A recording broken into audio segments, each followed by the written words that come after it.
আমার এই হিজাব পরা মাথাটা কুকুরের মাথার উপর লাগাচ্ছে। এই কেরারে তুই এই আফার হিজাব পরা মাথাটা কুকুরের মাথার উপরে নাগাইছত, শুকরের মাথার উপরে নাগাইছত, কামটা কি ঠিক করছ?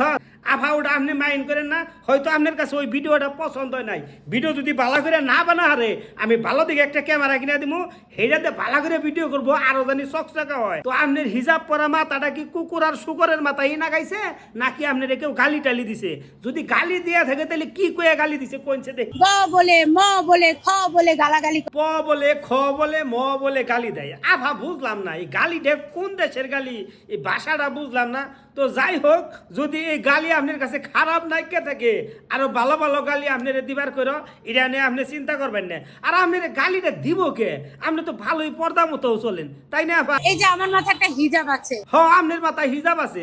আপনার হিজাব ছাড়া আমি কোনোদিনই দেখিনি। আপনি পর্দা মতো চলুন। তো নামাজ টামাজ পড়ুন কি? থাকতে আমি নামাজ পড়ি, কারণ নামাজ আমার জন্য ফরজ। নামাজ খালি আপনার নিগাই ফরজ না, সমস্ত মুসলমানের নিগাই নামাজ ফরজ। তো নামাজ যে পড়েন এটা হই না, খুব খুশি হইলাম। তো কথা হইল কি, আপনি নামাজ পড়ুন, কিন্তু আপনার ওই যে একটা আব্বা আছে সবজি ঘুর, ও আবার কি কয় শুনুন। আমি নামাজ পড়ি না। তুমি যে নামাজ পড়ো না ওটা তো মেলা আগেই কইছ।